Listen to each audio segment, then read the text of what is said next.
cannot, this is a foreign body that you're placing inside the skin. So you cannot, FDA does not recommend to go beyond 3 days. So even if you might have a few units left in it, or some younger patient might have 100 units left in it, what is recommended is just take it out, change it. So you have an actual new device. Yeah, right, yeah. Both of these, actually, very good question, come in like packages of 10 or, I don't know, dozens, and they are disposable. So when you use a syringe to fill them, and when you're done, you take a new one. And of course, this is industry, so sometimes you get bad pods, and generally speaking, actually, industry is really good with replacing them. So if you call them, patients that use them, if they call them and they say this batch is not working for me, they are very good at sending you a new batch. But yeah, they are disposable. Unlike the other form of the pumps, that those are permanent. What is not disposable is that PDM. That is one-time device. So it has been studied that patients that are on the pump, who gets the best control? If pump is such a good thing, why everybody is not on the pump? Why we still are using insulin injections? Actually, so this is a study from from last year, that was published last year, that patients who use the pumps, the predictors of better glycemic control is still frequent self-monitoring of blood glucose. So you still have to check very frequently. We are going to also go over the START-3 trial, which is the trial of pump and CGM, sensor-augmented insulin pump therapy. Even in that trial also, the ones who had more frequent monitoring had better control. So, unfortunately, we are not at the place that we say you don't have to check the blood sugar. Still, even with all the technologies, the patients that are more frequent checkers get better control. There are some other features that the pre-meal bolus and the dual wave bolus. It's been studied that patients that use those features with the pump have had better controls. So generally are in the type of, although Novolike, Hemolike, and Epidra are the fastest insulins that we have ever had, but they are still, they have a lag of between 10 to 15 minutes to start being active, and it takes about 20 to 30 minutes to peak. So, and our body is actually a lot more perfect than that, so it absorbs the insulin, absorbs the carbohydrates a lot more rapidly. So bottom line, the insulin bolus, in order to be effective, needs to be administered up to 20 minutes before a meal. Especially if going to the meal, you have a high blood sugar, it's recommended to give more time to the insulin bolus. And there are two useful features that the pumps have in terms of how to deliver the insulin bolus. One is called dual wave, and the other one is extended or square wave, meaning that the pump, if you're giving, like, for example, 3 units, can actually deliver it over an extended period of time, which can mimic the absorption of the glucose in the body. Dual wave actually can break the bolus into two parts. Part of it can be delivered right away as a big bolus, and the second part, you can deliver it over time. That's good for the meals like pizza or pasta that has a lot of carb and protein and have that prolonged absorption of glucose, because that's a very common problem that we hear from our parents, that my child had pizza, was high all night. I checked at midnight, they were 400, checked at 2 a.m., they were above 400. So although they bolus, they do whatever they are supposed to be doing, but just to catch up with that late absorption of glucose, dual wave is a very good feature that insulin pumps have. Also, this study showed that the younger age at initiation of pump therapy, better glycemic control. And of course, if they had lower A1C, they had better controls. These are, again, 2 more studies that found out the same thing. Wait before you eat, and try to use dual wave and square wave boluses. Another good feature that the insulin pumps have is that they have electronic glucose records that, and nowadays they can be shared in many different ways. They can be saved as a PDF and emailed to the provider. They can even there are secure websites that if the patient allows their provider invites them, we can see their records online. They don't even have to email us.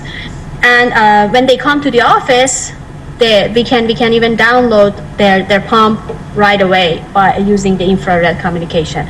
So there are different websites for different types of pumps, and if you are interested in learning more, I believe that in March there is a session on insulin pumps that you can go over the details of each one of these.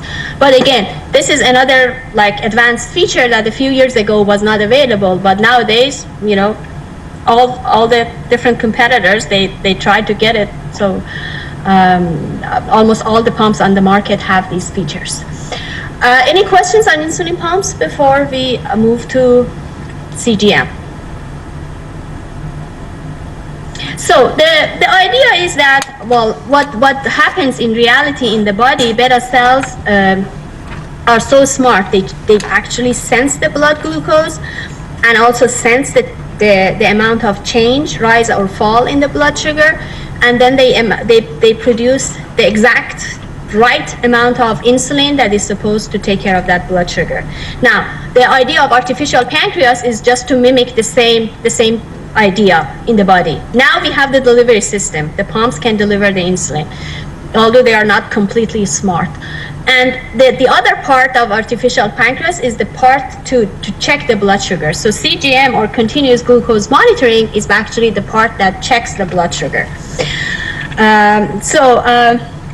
We are all familiar with the barriers in achieving a good glycemic control. We have excursions in our glucose levels. We have variation with overnight with hormones. We have dawn phenomenon when everybody turns, especially after puberty, turns to run higher in the early morning hours. We have Somoji. Some patients have Somoji effect. That's a midnight hypoglycemia, which triggers the counter-regulatory hormones, and they have high blood sugar when they wake up, but actually in the middle of the night they have been low. And of course, some patients have had so many low blood sugars that they have kind of exhausted their defense mechanisms, and they are unaware of their hypoglycemic episodes. And gastroparesis is one of the long effects of diabetes in after decades. You can get it, and that's causes the delayed absorption of glucose. So we all know the challenges in diabetes control, and this is an example of if you look at this graph, it seems not bad. Like most of the blood sugars are close to the target range. There is a little bit of rise postprandial, but not too bad. But and this is what the patient is checking 4 times a day. But if we had a way to see the rise and fall of their blood sugars, you see that there is sometime in the morning actually they are really low, and overnight they've had highs, and so it's not as good as it looked with the finger stick. And this is a very typical patient that when you looked at just the numbers, when they come to the clinic, it's not that bad, but their A1C is 8, 9, and that could be the reason. So what CGM does is basically shows us what is in the, oops. Okay, they were supposed to bring all the background, but CGM kind of shows what is in the background, basically, all the highs and lows that we can't catch with just finger stick blood sugar checks. And again, A1C is our target for managing diabetes, but A1C actually is affected by the average blood sugar. So if you have a lot of highs and a lot of really, really lows, your A1C can be in the target, but that's not really good diabetes control. So the CGM systems, last time that I gave this talk, there were 3 of them in the US market. Today, there are only 2. One of them, the Freestyle, has permanently been taken off the market in the US, but their website says that it's not because of the safety issues, it's just they couldn't provide the supplies. So it's still being used in 9 other countries, but we don't have the navigator in the US anymore. So we mainly are going to talk about the Minimed and the Dexcom. So Medtronic has 2 forms of CGM. One is called professional CGM or iPro, which is a small device, a small transmitter. Patients wears it, and then they don't see any blood sugars. This is like a recorder. It keeps tracks of the blood sugars. They do whatever they're supposed to be doing. And then after 3 or 4 days, when they come back to the clinic, we download their records, and we look at their glycemic control. So that's very useful in terms of like looking retrospectively to the blood sugar in the past few days. The other form of the CGM that is also available is what we call it real-time CGM, which can be used with an insulin pump and without insulin pump. So you don't have to be on the pump to use the CGM.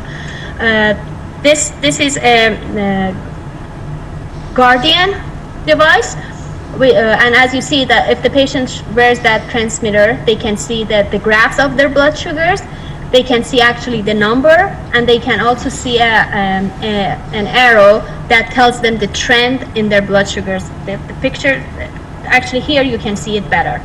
And it can also, this technology has been integrated in their insulin pump. So there are some patients that wear the pump and wear the CGM, and they can actually see the number on the pump surface. Yes.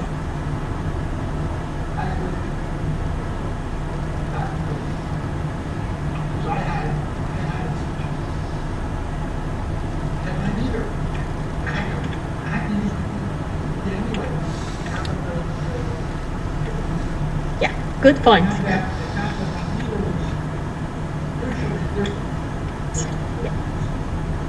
2 slides ahead, we have that. So let's get that. So actually, it's very good. It sounds great, but actually it's not, as you mentioned, it's not as good as it sounds.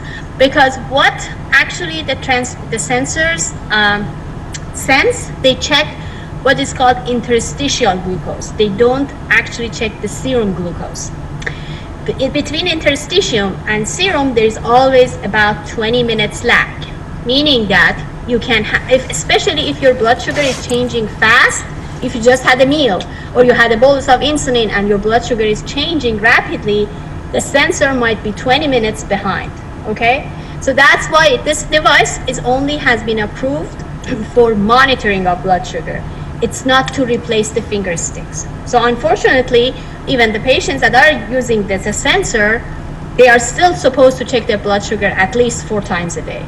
So as you mentioned, so that's the difference between interstitial glucose and plasma glucose. As you mentioned. Sure.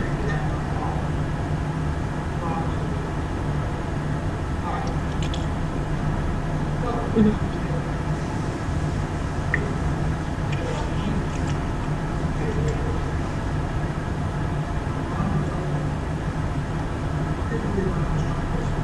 Yeah.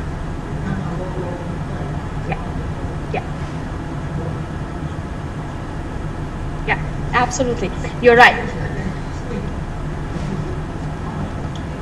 So absolutely, this is industry, and they have the idea sounds very, very great, but they need to work on it. So actually, we are going to show you that again, just as you said, many patients feel the same way. So we have this sensor exhaustion, meaning that patients that use sensors after a few months, they may think that it's not such a great idea because of exactly the same nuisance that you just mentioned or inaccuracy. So everything is kind of, I would say, work in progress. But yeah, the patients who wear the sensors have a lot of those concerns and comments we always hear. So they are improving them. So I have slides on the newer sensors that are being used in Europe. Hopefully will come here soon, and the company claims that, or has actually done studies and showed that they are more accurate. But anyway, as you said, the device, the sensor needs to be calibrated with serum glucose. So actually, before it can even start functioning, you have to calibrate it with your